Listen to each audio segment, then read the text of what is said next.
네, 지난주에 폭우가 쏟아져서 일부 지역에 큰 피해가 있었죠. 반면에 여러분 프랑스에는 어떻습니까? 가뭄이 심해서 제대로 씻지도 못하고 물차를 가지고 공급을 한다고 합니다. 자, 지구 온난화 때문에 발생하는 현상이죠. 이것은 앞으로 더 심해질 것이라고 이야기하고 있습니다. 지구 온난화는 인간의 산업이 발전하면서 자연스럽게 생겨난 것이죠. 여러분, 산업을 영어로 하면 industry라고 하는데요. 인듀와 structure라고 하는 그 말의 합성을 하는 말도 있고요. 또 in과 dustry라고 하는 말이 합쳐졌다는 말도 있습니다. 그 어원에 대한 학설은 다를 수 있습니다만은 중요한 것은 우리가 지금 쓰고 있는 단어가 이 단어라고 하는 것이죠. 이 단어를 잘 살펴보면 중간에 뭐가 있습니까? 더스트가 있다는 것이죠. 흙에서 이루어지는 활동이라는 그 의미와 무관하지 않은 것 같습니다. 자, 과학기술이 발전하면서 산업도 점점 고도화되고요. 첨단화되고 있습니다.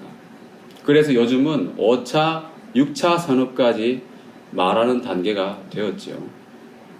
그런데 아무리 산업이 첨단화되고 정밀해지고 그렇게 발전한다 하더라도 그 산업의 재료는 모두 흙에서 나온 것을 기반으로 한다는 것입니다.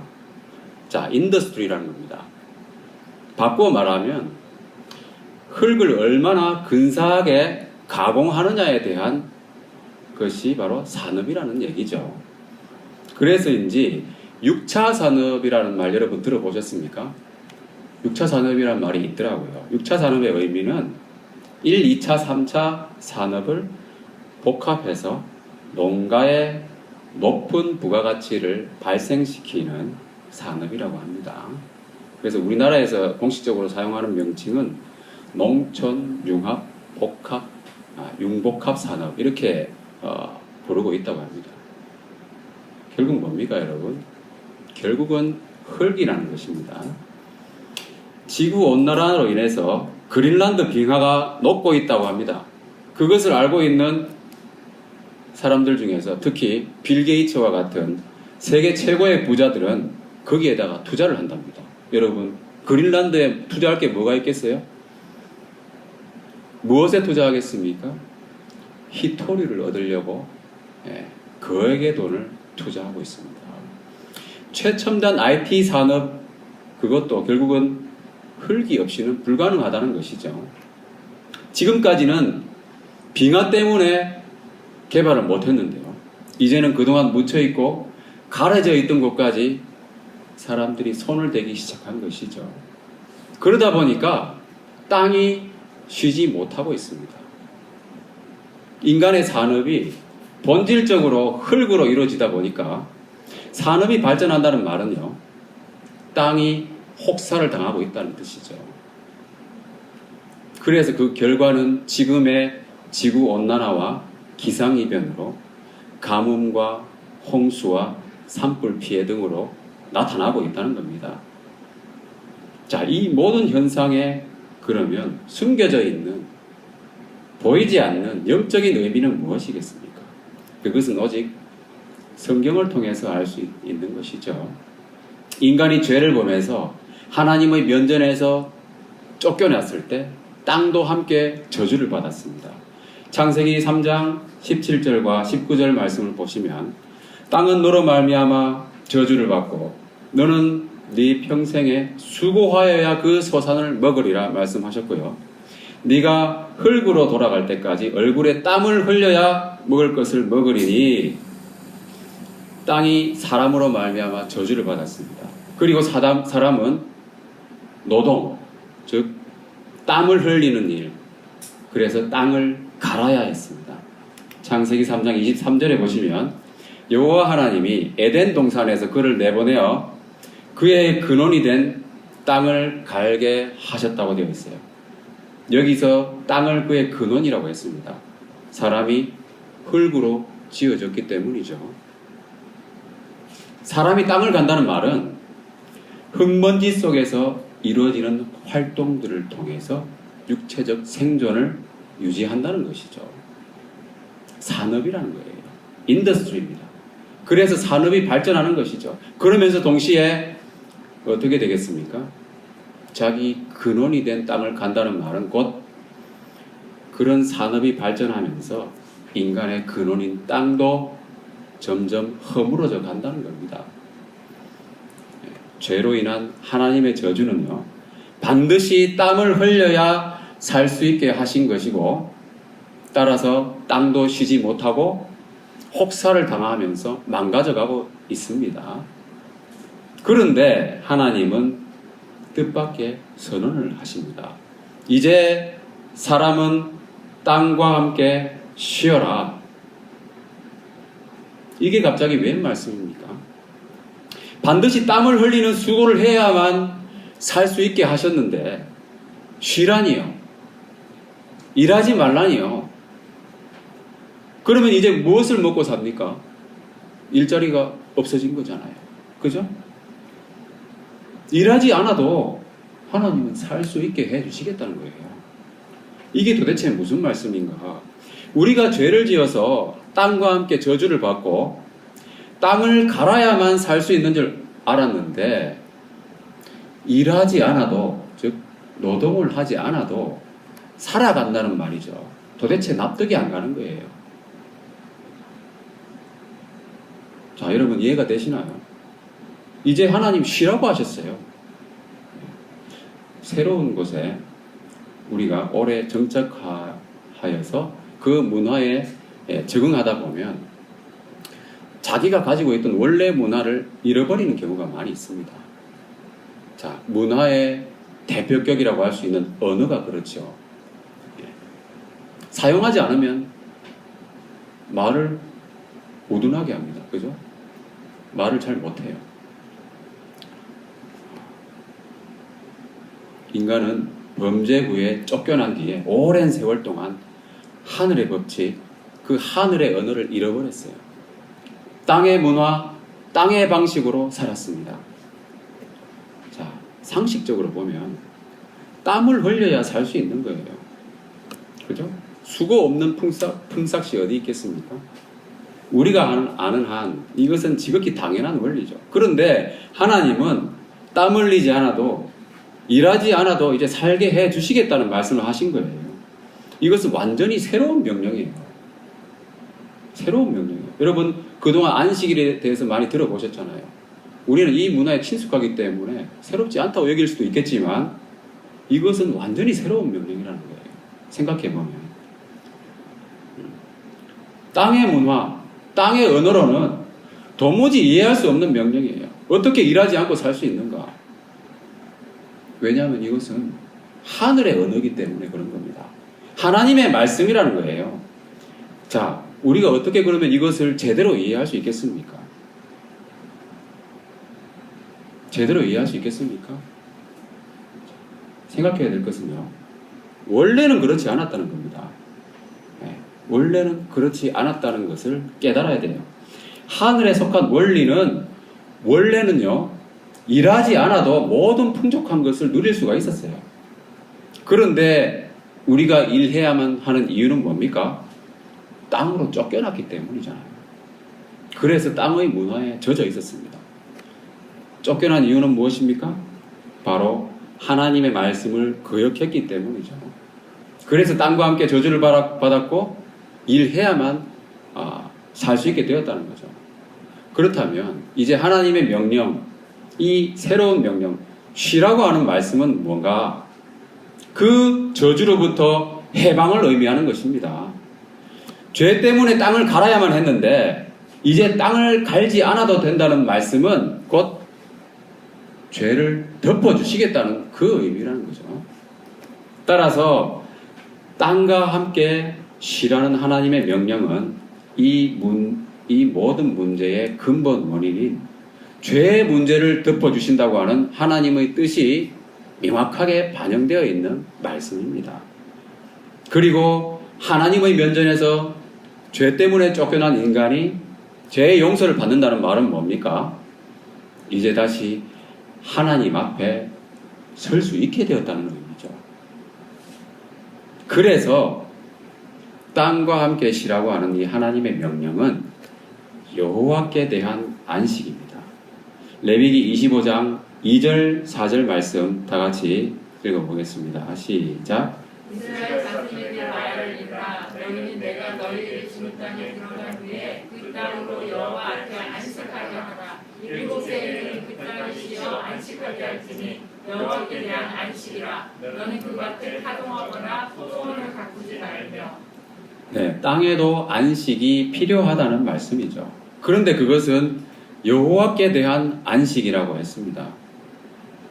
네, 여호와께 대한 안식. 땅이 일정 기간 수고했으니까 당연히 쉰다는 것, 그럴 수도 있죠. 그러나 이것은 그 이상의 의미가 있는 것이죠. 여호와께 대한 안식은 땅의 입장에서 보면 지금까지 말했던 그 모든 저주로부터 해방되는 것을 의미합니다. 따라서 여호와께 대한 안식이라는 말은 땅이 받은 저주로부터 해방되는 것을 의미하기 때문에 하나님을 대할 때 거리낌이나 두려움이 없음을 의미하는 거예요. 소극적인 의미에서 그렇습니다. 그런데 적극적인 의미에서는 하나님 앞에서 평안과 쉼을 누리며 하나님과 깊은 사귐을 갖는 것을 말하는 겁니다. 그래서 원문에는 이렇게 되어 있어요. 사바트 여호와라고 해가지고 야훼라고 이렇게 읽기도 하죠.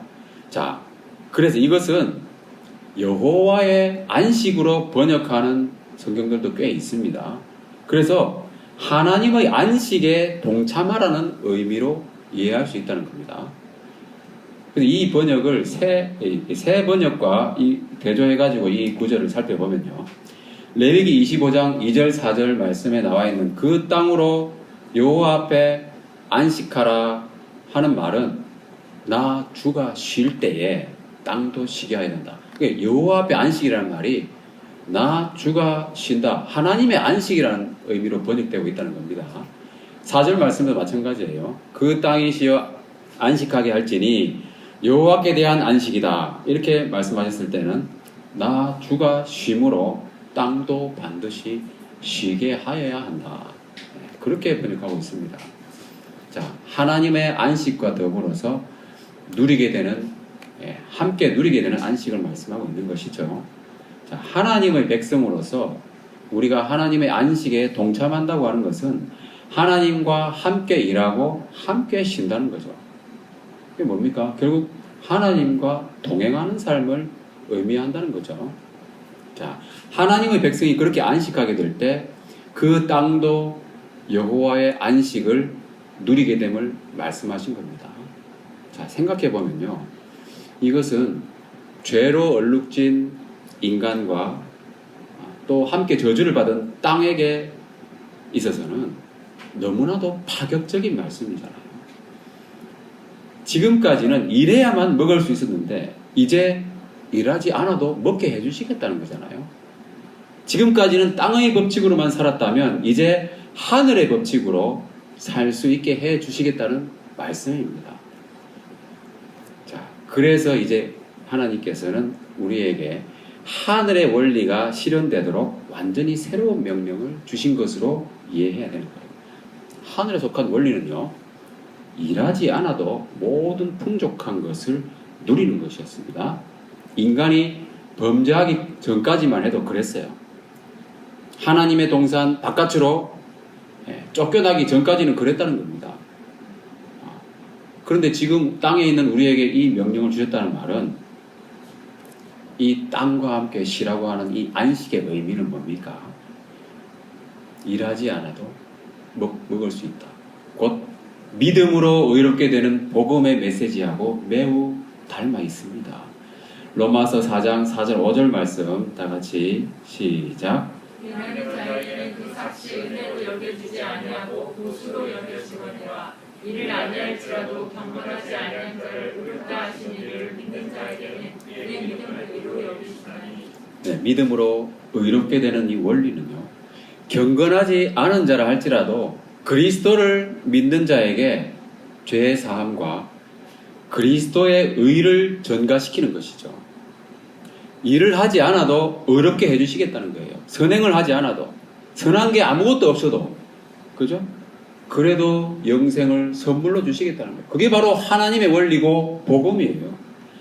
그래서 우리는 전적인 하나님의 은혜로 의롭다 하심을 얻고 하나님과 화평을 누리는 것이죠.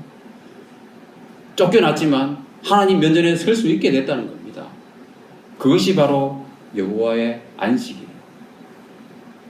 우리는 과연 이 여호와의 안식에 잘 동참하고 있는가?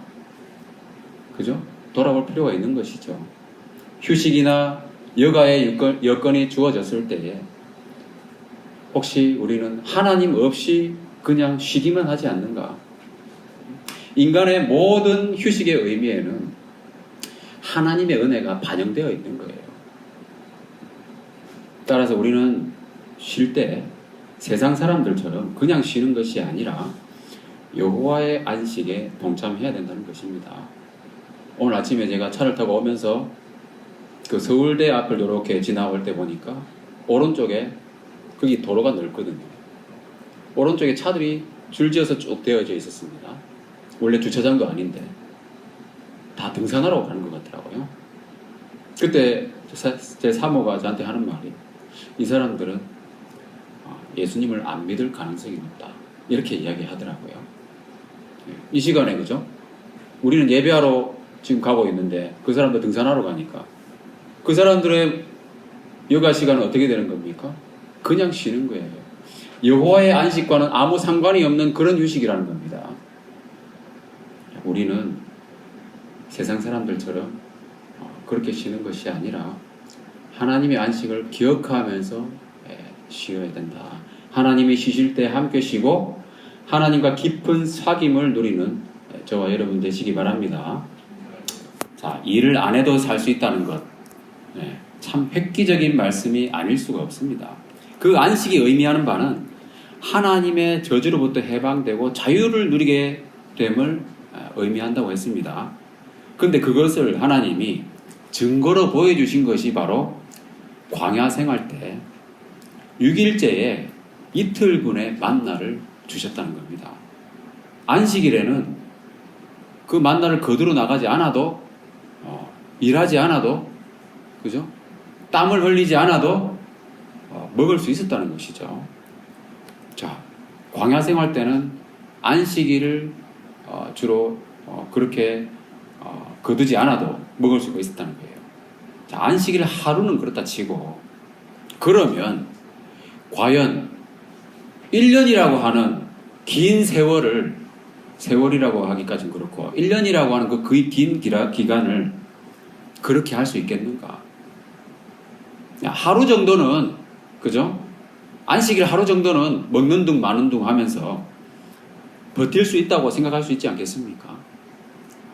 금식하면서 그죠? 그러면 1년 동안 과연 일 안 하고 먹을 수 있겠는가?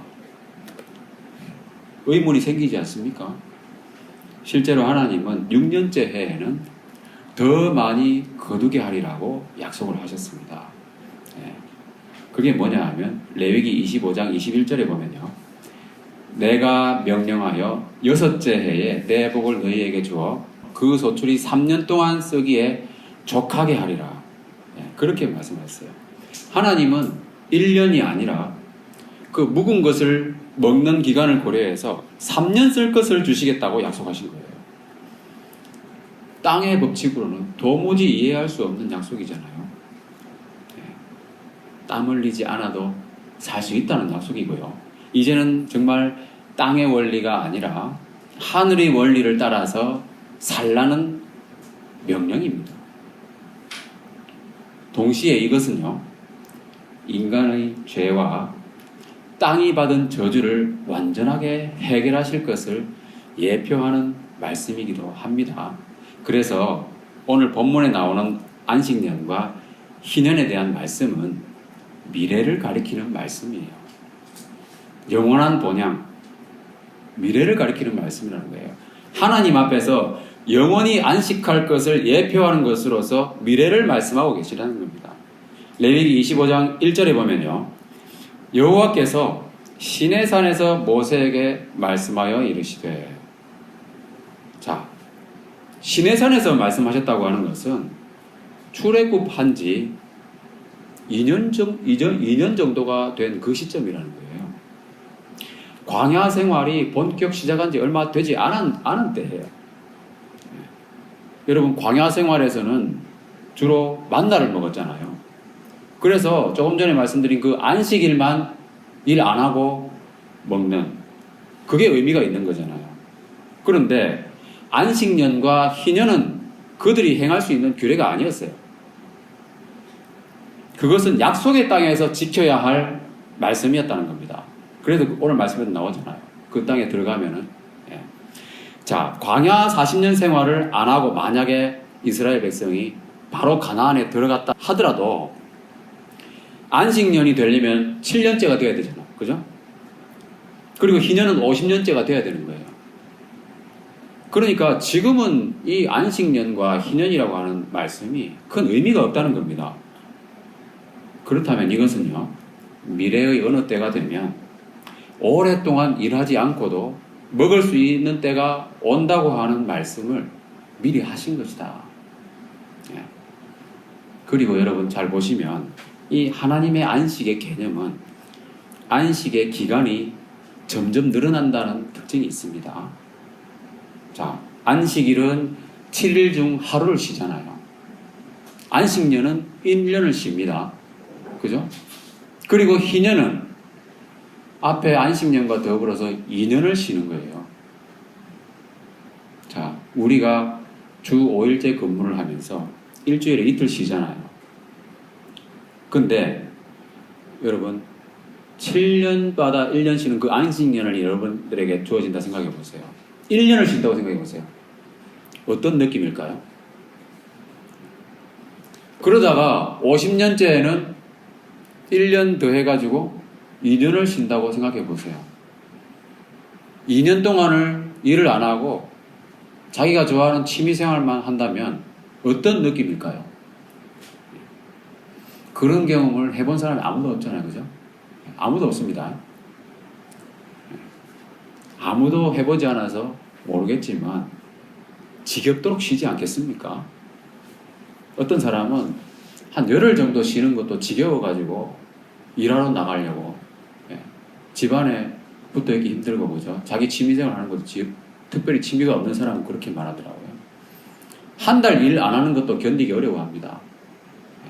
그런데 1년이나 2년을 쉰다면 그 사람들은 아마 영혼을 경험할 수도 있을 거예요.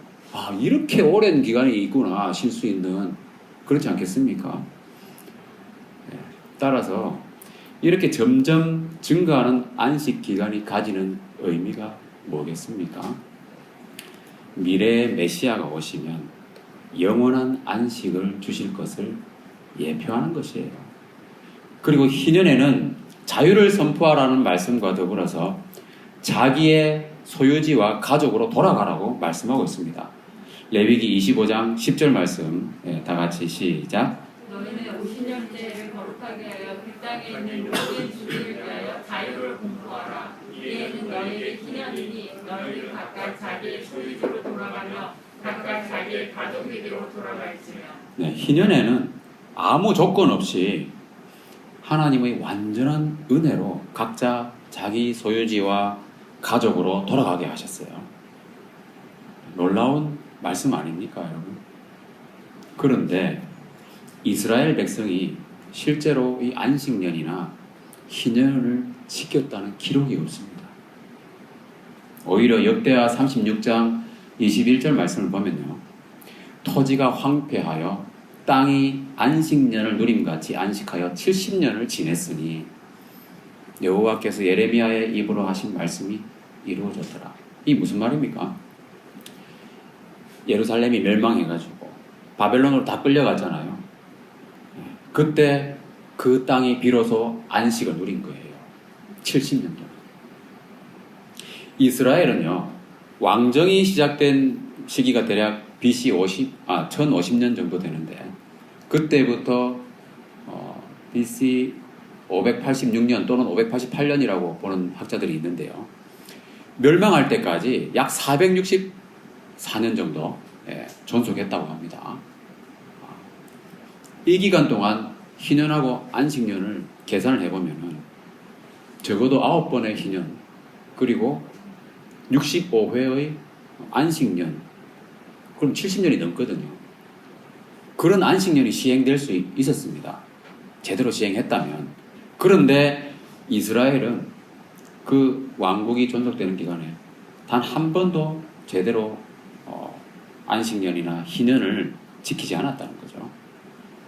그래서 어떻게 됐습니까? 그 결과가 바로 이 말씀이에요. 자, 레위기 26장 34절 35절 말씀에 보면 너희가 원수의 땅에 살 동안에 너희의 본토가 황무할 것이므로 땅이 안식을 누릴 것이라. 그때에 땅이 안식을 누리리니 너희가 그 땅에 거주하는 동안 너희가 안식할 때 땅은 쉬지 못하였으나 그 땅이 황무할 동안에는 쉬리라. 놀랍지 않습니까? 이스라엘이 이것을 지키지 못할 것을 미리 아시고 레위기에 이 말씀 모세오경에 나오는 레위기에 명시해 놓으셨다는 겁니다. 여러분 그렇다면 안식년과 희년에 대한 하나님의 말씀은 뭡니까? 지키지도 못할 것을 명시해 놓으셨잖아요. 그죠? 하나님의 말씀이 그러면은 백성들을 그냥 골탕 먹이려고 그렇게 하신 겁니까? 그게 아니잖아요. 하나님은 신실하신 분이잖아요. 오히려 이 말씀은요, 희년, 안식년에 관한 말씀은 진짜 하나님의 백성에 대한 말씀이라는 겁니다. 진짜 하나님의 백성이 누굽니까? 그죠? 믿음으로 의롭게 된 우리잖아요. 우리 그리스도인들을 위한 말씀이라는 거예요. 우리 그리스도인들이, 진짜 하나님의 백성들이 하나님의 완전한 은혜로 영원한 본향에서 영원한 안식을 누릴 것을 예표해 주는 말씀이라는 거예요. 그래서 이것은 곧 미래의 메시아에 대한 말씀인 거예요. 하나님이 결코 시건치 아니하시고 신실하신 그 하나님의 성품을 생각할 때 이 희년의 명령은 그 당시 이스라엘 백성에게 주신 말씀이기도 하지만 먼 훗날 오늘을 사는 우리에게 주신 말씀이라는 거예요. 이스라엘 백성은 신실하지 못해서 하나님과의 언약을 파기하고 한 번도 희년을 지킨 적이 없었지만 그 희년이 상징하는 영적인 의미들을 예수님이 다 이루셨습니다. 예수님이 오셨을 때 회당에서 하신 첫 설교 장면에 보면 이렇게 기록되어 있습니다. 누가복음 4장 18절 19절 다 같이 시작. 이제 성령이 내게 임하셨으니 이는 가난한 자에게 복음을 전하게 하시려고 내게 기름을 부으시고 나를 보내사 포로된 자에게 자유를 누먼 자에게 다시 보게 함을 전파하며 눌린 자를 자유롭게 하고 주의 은혜를 전파하게 하려 하심이라. 네, 이사야 말씀을 인용하시면서 이렇게 말씀하신 건데요. 21절에 보면요. 이 글이 오늘 너희 귀에 응하였느니라. 이렇게 말씀하시면서 이제 그리스도께서 오셔서 그 희년의 진짜 의미가 실현되었다는 말씀을 선포하신 거예요. 여기 나온 은혜의 해라고 하는 이 말이 바로 희년입니다. 이 은혜의 해는 자유를 선포하는 것이 핵심 사항이죠. 그래서 오늘 말씀에도 오늘 본문에 보면 희년을 말씀하실 때 자유를 공포하라 이렇게 말씀하고 있잖아요. 희년의 이와 같이 자유와 회복이 선포된 이유는 바로 희년이 바로 예수님이 인용하신 바로 은혜의 해이기 때문에 그렇습니다. 말씀을 마무리하겠습니다. 자, 집 나가면 고생이라는 말이 있습니다. 원래 살던 집, 그 아름답고 풍요로운 집을 떠난 인간에게 무슨 안식이 있겠습니까? 여러분, 가출 청소년들에게 안식이 있겠습니까? 쉼이 있겠습니까? 18세 미만은 부모 동의 없이 아르바이트도 못한다고 하더라고요. 인간은 하나님의 면전으로부터 쫓겨난 상태에서는 결코 안식이 있을 수가 없습니다. 쫓겨난 이유는 하나님께 범죄했기 때문이죠. 그래서 땀과 함께 저주를 받아서 땀 흘리는 수고를 해야만 살 수 있었어요. 그러나 하나님이 이제는 땀과 함께 쉬라고 말씀하신 겁니다. 일하지 않아도 된다고 말씀하신 거예요. 그 명령은 죄 사함을 전제로 하시는 말씀이죠. 그것은 복음의 말씀이며 믿음으로 의롭게 되어서 하나님 앞에 누리는 안식, 하나님 면전에 우리가 두려움 없이 설 수 있는 그 안식을 예표하는 것입니다. 그리고 그 희년의 말씀은 순전히 오늘의 우리를 위한 말씀이에요. 이스라엘 백성이 제대로 지킨 적이 한 번도 없었지만 예수님이 다 이루셔서 이제 우리는 영원한 하늘의 본향을 소망하는 은혜의 해를 살게 되었습니다. 이 은혜의 해, 희년을 풍성히 누리고 선포하며 주 예수 그리스도와 함께 플러스 인생 누리시기를 주님의